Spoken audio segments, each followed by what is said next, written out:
It's been a while since I did a trick tutorial, so I thought that's what I would do today. This is what footsies looks like. Your dog puts their feet on your feet and moves with you. Here's the deal. The first thing that we have to teach your dog is how to go between our feet. So there's two major ways. Your dog can come around the front of you and back in, or your dog can go around and come through from behind. It's easiest to teach your dog to go around and come through from behind, so that's what we're going to do. We are going to use a platform. Okay, so the prerequisite for this trick is paws up. Percy's about to demonstrate. That's what it looks like. Put your two front paws onto an object. You can capture this.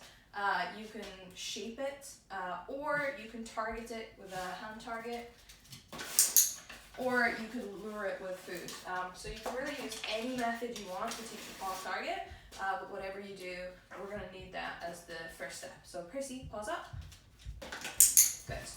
Okay, now when your dog is good at targeting the spot, we are going to lure them around in a circle and through our leg. What I'll typically do is I'll give him a hand target, and then when he's around the back, I'll say, paws up, and then there he is.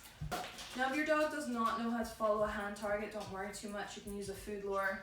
Just hold some food between your fingers, lure your dog around, and then when they see the target, they should step up onto it.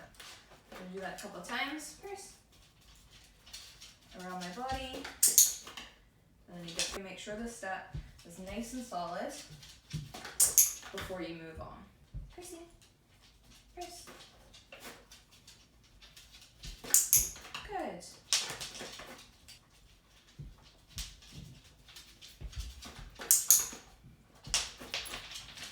So next what I want to do is I want to get him to target my feet, but that is very complicated. If he's in this middle position, to target my feet, he would have to really think laterally and move his paws to each side. I'll show you what the finished behavior looks like. Percy, go around.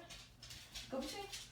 So if I show you what the finished behavior looks like, he does have to really think about spreading his paws apart. And that's not going to come naturally to your dog. We have to really communicate what we want to them.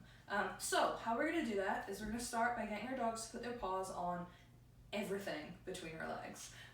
So we started with a pretty straightforward box target. I'm going to do another version with an upturned bowl. Percy, go around. Come here, go around. So I want him to see something between my feet and just immediately target it. So we're going to do a bowl. I'm going to try something different, like a little can.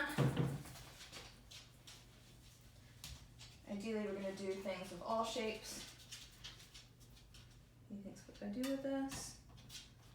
Do I paws up? Yes, you do paws up. Well done.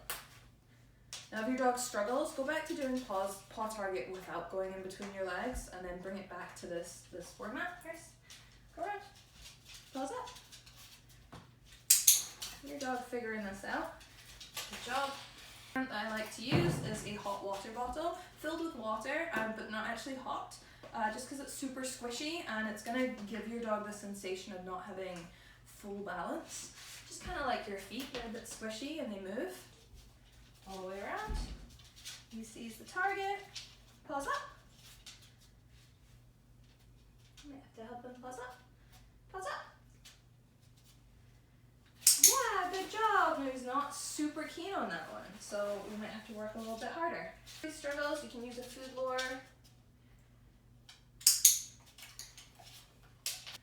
I'm going to try next with a dustpan.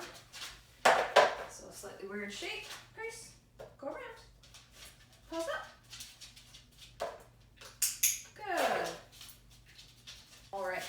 Now when you've worked with your dog on a variety of different surfaces to put their paws on between your legs, you're ready to start working with shoes. Things I recommend working with, start with a nice, stable, steady cardboard box or upturned bowl, something that's not going to slide underneath them and they feel secure on. You do want to move towards things that might be a bit softer and squishy and give a little bit when your dog stands on it. So things that like that is your fit bone, which is a dog specific training aid. your hot water bottle that we tried, maybe a pillow, a folded towel. All of these things can start to give our dog confidence with squishy surfaces. But next we want to use shoes. Now here's the deal with footsies. Because your dog has to splay their legs, that's not going to happen right away. So we have to teach them first to target our shoes in a normal way, and then when we start moving the shoes to the side, they're going to start understanding to splay their legs. So in the beginning, we're going to take our shoes off, or in my case slippers. We're going to put them in a horizontal line between our feet, stand on them so that they're not sliding around on my laminate floor. Percy, go around. Pause up. Pause up. There we go. Pause up. I'll take it. It's one paw. Good enough for me. Okay, Percy, go around. Pause up. Pause up. Pause up.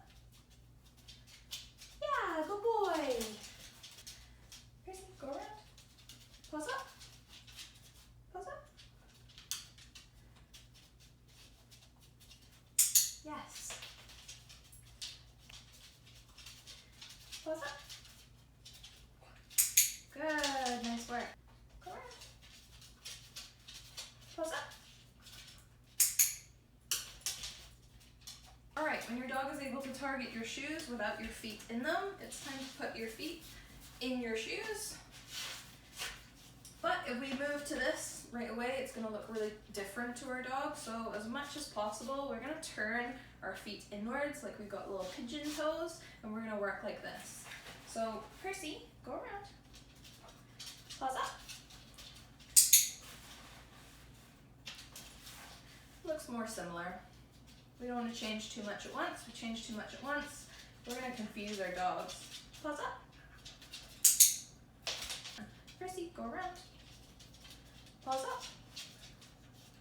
Nice work. Okay, so when your dog is pretty good with you with pigeon toes, we're going to start moving our feet wider apart. So start small gap like this, and ask your dog to go around. First, go around. Pause up. There we go. Go around. So if your dog puts their paws up both on one foot like this, what I want you to do is I want you to put your feet back together, and I want you to click for paws, one paw on each foot until your dog is consistently targeting one paw on each foot when your feet are pigeon-toed together, and only then are you ready to move on.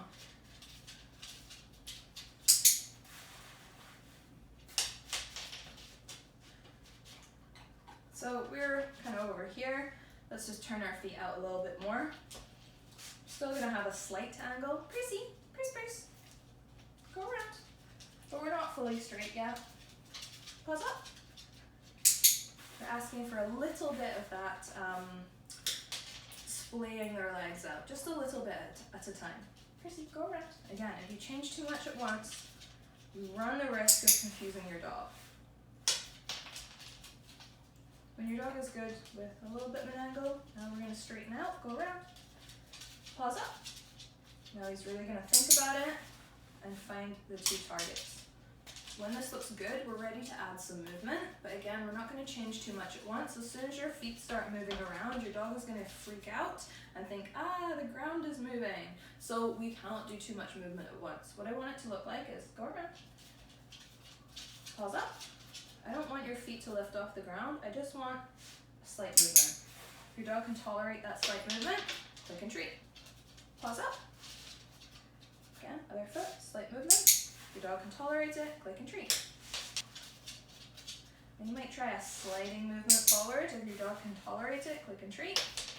If your dog can't tolerate it, go back a couple of steps, take that movement much slower. Before we add a full step, we're going to get our dogs used to the idea that our legs may move forward and they can just stay where they are. And we're going to get our dogs used to the idea that our legs move upwards and they can stay where they are. So work on many repetitions of this, work on many repetitions of this, and only when you've done both a bunch of times, go around, pause up. Are you going to add them together to start some movement? The most important thing about trick training or any kind of training with your dog is if you change too much at once, we run the risk of confusing our dog. Changing too much at once or expecting too much at once can completely derail your progress with this trick in particular. Percy, go around.